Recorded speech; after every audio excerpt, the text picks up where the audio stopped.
essentialism, the disciplined pursuit of less, Greg McKeown tells the story of a 12-year-old girl named Cynthia who was waiting to spend a very special evening in San Francisco with her father. Her father planned the date for months. They had everything planned out, including her attending the last hour of his presentation where he was giving in that hotel that afternoon. At the end of the presentation, they would meet at the back of the room and leave quickly before anyone talked to him. The evening included catching a trolley to Chinatown, eating their favorite Chinese food, shopping for souvenirs, seeing the sights, and catching a movie. Now, after that, they would grab a taxi back to the hotel where they'll jump in the pool for a swim. Her dad liked to sneak in after the pool was closed, she mentioned. After all, that they would order a hot fudge sundae from room service and watch a late night show. They had discussed this all several times. The anticipation was part of the pleasure of it all. Now everything was going as per plan. When her father was leaving the convention center, he runs into an old college friend and a business associate.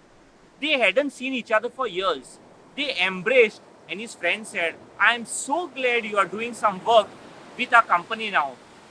When Luis and I heard about it, we thought it would be perfect to invite you and of course Cynthia to a spectacular seafood dinner down at the wharf. Cynthia's father replied, "Bob, it's so great to see you. Dinner at the wharf sounds absolutely great." Cynthia felt dispirited. Her daydreams of trolley ride, the ice cream sundaes evaporated instantly. Moreover, she hated seafood and could just imagine how bored she would be listening to adults talk that night. But her father continued, "But not tonight. Cynthia and I have a special date planned. Don't we, Cynthia?" He winked at Cynthia, grabbing her hand and running out of the door to continue on an unforgettable night in San Francisco with his daughter, just as he had promised. Cynthia told the story to essentialism author Greg McKeown only weeks after the father died. So it was with deep emotion that she recalled that evening in San Francisco. She said, "His simple decision bonded him to me forever because I knew what mattered most to him was me." Now, do you know who was Cynthia's father? He was none other than the 7 Habits of Highly Effective People author Stephen Covey. Covey lived the principles of courage and said no. He was famous for having said, "The main thing is to keep the main thing the main thing." Covey had the courage to say no and to live his mantra. The right no, spoken at the right time, can change the course of history. It's almost universally true that people respect and admire those with the courage of conviction to say no. It's easy to mistake the non-essential for the essential when we lack clarity on which work aligns to our mission. The alternative is to stop and consider which efforts further our mission and which ones are a non-essential distraction. Friends, that's essentialism in action. To make a trade-off in the moment that makes sense over the long run.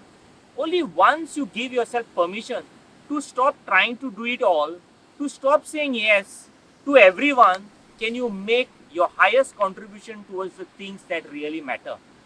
When you ask someone how they are or how they have been doing, 95% of the time they will answer with some version of busy, "I'm good but busy," or even sometimes very busy. Busy has become a badge of honor, a signifier of success, a humble brag that implies we are important and in demand. But if you are too busy, the chances are that you are not saying no enough. We can get so used to saying yes and pleasing others that we don't even know what we want or what our needs are.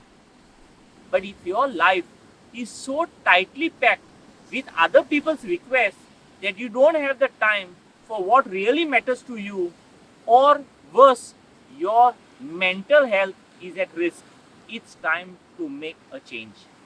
Paulo Coelho beautifully puts it, when you say yes to others, make sure that you are not saying no to yourself. Did you ever say yes when you really wanted to say no? Many of us, including me, fell victim to this. We believe that we always have to say yes to opportunities. We fear that saying no leads us to miss out on money, fun, and other experiences. However, by always saying yes, we do not value our time. Blindly, we say yes to everything that comes our way. We often do not look at saying no as a skill or something that is essential to success and happiness. But if we learn how to say no, we can reclaim control over our lives or our life. Too often, we say yes to things we do not want. And one of the reasons we find it difficult to say no is because we want to conform to other people's expectations. Research from the University of California in San Francisco shows that the more difficulty you have saying no, the more likely you are to experience stress, burnout, or even depression. When you say yes to something you don't want to do, here is the result. You hate what you are doing, you resent the person who asked you, and you hurt yourself in the bargain. Now, if you are struggling to say no, bear in mind what the billionaire businessman Warren Buffett famously said. Successful people say no to almost everything. Saying no allows you to say yes to what is important to you. It allows you to be a better person because when you say yes, it comes from a good place, not from resentment or from fear.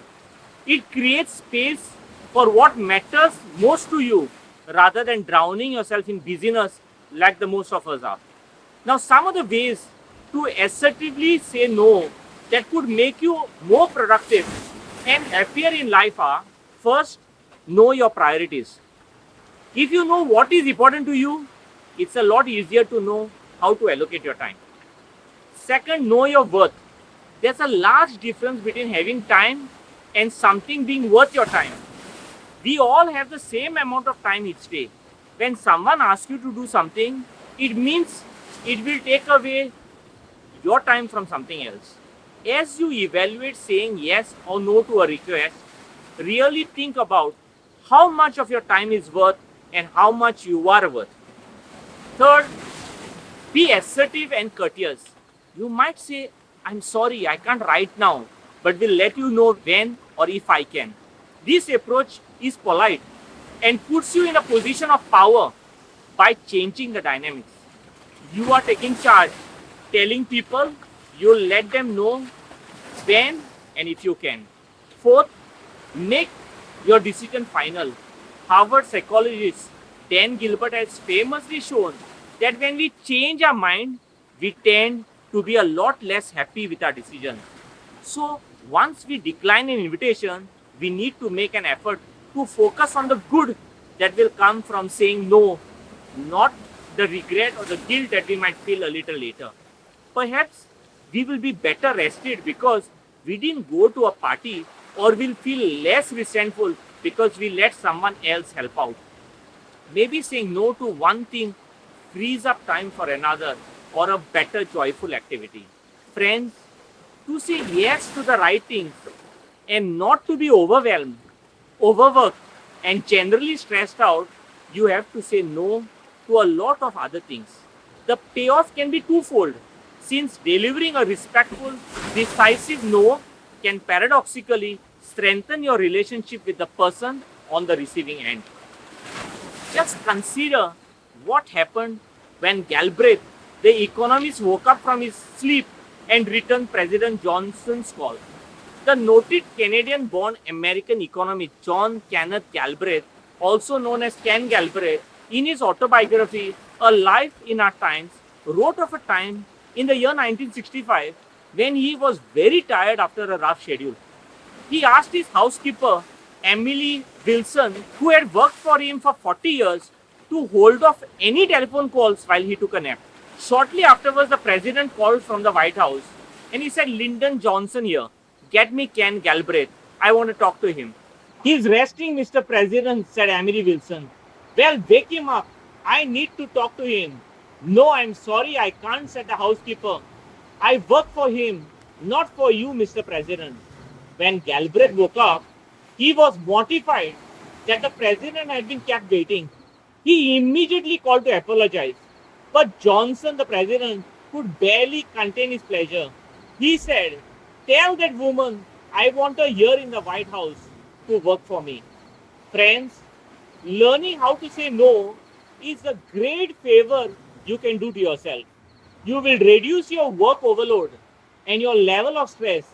And above all, you will find that you are more focused on the things that actually matter to you.